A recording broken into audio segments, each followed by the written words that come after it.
Hello students, आज 12th economics का topic है अर्थव्यवस्था की केंद्रीय समस्याएं, सेंट्रल प्रॉब्लम्स ऑफ इकोनॉमी। इस टॉपिक को हम अपने पिछले वीडियो में भी लिए थे और आपको मैंने अर्थव्यवस्था का अर्थ, अर्थव्यवस्था के प्रकार को और अर्थव्यवस्था की केंद्रीय समस्याओं को थोड़ा सा समझाने का प्रयास किया था। आज हम वहीं से आगे देखेंगे।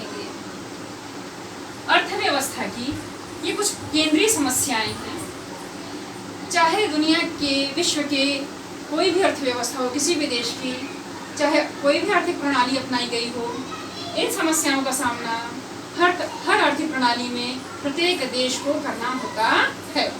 ये केंद्रीय समस्याएं हैं। किन वस्तुओं का उत्पादन किया जाए, उत्पादन का ढंग क्या हो, उत्पादन किन लोगों के लिए किया जाए, पूर्ण रोजगार के स्तर की स्थापना कैसे हो, संसाधनों के उपयोग और उत्पादन के वितरण में कुशलता कैसे प्राप्त हो, और अंतिम है आर्थिक विकास की प्रक्रिया कैसे तेज हो। पहला, किन वस्तुओं का उत्पादन किया जाए।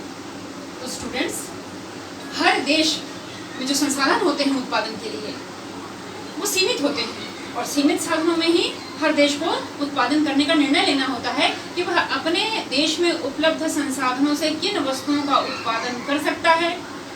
संसाधन तय करते हैं, संसाधनों की गुणवत्ता, संसाधनों के प्रकार तय करते हैं कि किन वस्तुओं का उत्पादन होगा और कितनी मात्रा में हो सकता है। जब वो देश यह तय कर लेता है कि हम किन वस्तु का उत्पादन इसमें कर सकते हैं, तो फिर अगली उसकी जो प्रक्रिया है वो ये तय करने की होती है कि वह इन संसाधनों का उपयोग कितनी मात्रा में कर पाएगा।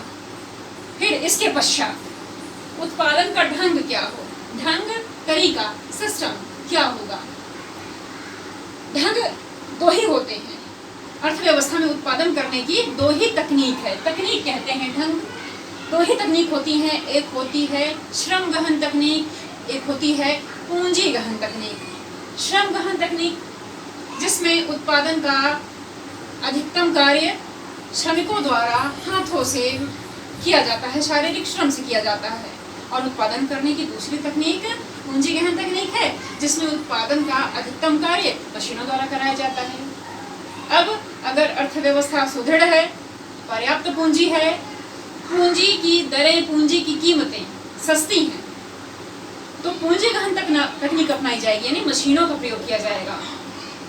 अगर इसके विपरीत अर्थव्यवस्था में जनसंख्या पर्याप्त है, जनसंख्या कार्यकुशल है और जनसंख्या में जो उत्पादक वर्ग है, तो उत्पादक वर्ग की जो कीमतें हैं, जिनको हम उत्पादन के साधन कहते हैं, श्रम, अगर उसकी कीमत कम है, अगर उसकी दरें कम है, तो श्रम गहन तकनीक को अर्थव्यवस्था अपनाएगी। उत्पादन करने का ढंग संसाधनों के उपलब्ध होने पर, संसाधनों के वितरण पर और संसाधनों की कीमतों पर तय होता है कि कौन सा ढंग वो अपनाएगा।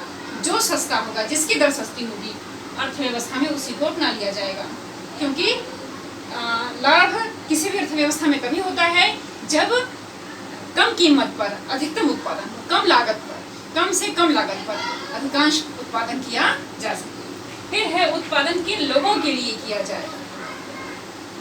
अर्थव्यवस्था में अगर धन का वितरण समान है, धन का वितरण समान का मतलब जो उच्च वर्ग निम्न वर्ग है, सरल शब्दों में जो धनी वर्ग और निर्धन वर्ग है, अगर उसमें गैप नहीं है, असमानता नहीं है, समान है, मतलब समान आय वर्ग के लोग रहते हैं, ना तो कोई बहुत अधिक धनी है ना तो कोई निर्धन है, तो फिर आरामदायक वस्तुओं का उत्पादन होगा, ऐसे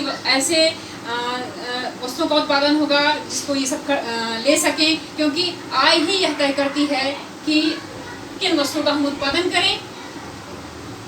आय में कुशलता तभी प्राप्त होती है।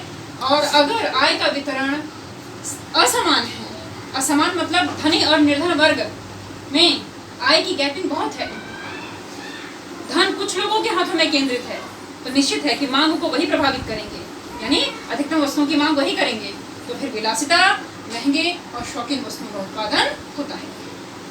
पूर्ण रोजगार के स्तर की स्थापना कैसे हो। संसाधन सीमित होते हैं और सभी उत्पादन के साधनों को रोजगार देने की प्राथमिकता सरकार रखती है, तो पूर्ण रोजगार के स्तर की स्थापना करने के लिए सरकार प्रयासरत होती है कि सीमित संसाधनों से, सीमित पूंजी से वह सभी संसाधनों को रोजगार दे सके। जनसंख्या का, उत्पादन के साधनों का कुशलतम उपयोग करने के लिए ये बेहद आवश्यक होता है। संसाधनों के उपयोग और उत्पादन के वितरण में कुशलता कैसे प्राप्त हो? अब जितने संसाधन हैं, जितने भी उत्पादन के साधन हैं, संसाधन हैं, उनका उपयोग कुशलतम ढंग से हो सके, यानी कि बेकार न जाए, दुरुपयोग ना हो। और वितरण में कुशलता, वितरण में कुशलता का अर्थ है कि हम संसाधनों को किस क्षेत्र में कितनी मात्रा में लगाएंगे कि अधिकतम उत्पादन और अधिकतम संतुष्टि प्राप्त हो सके।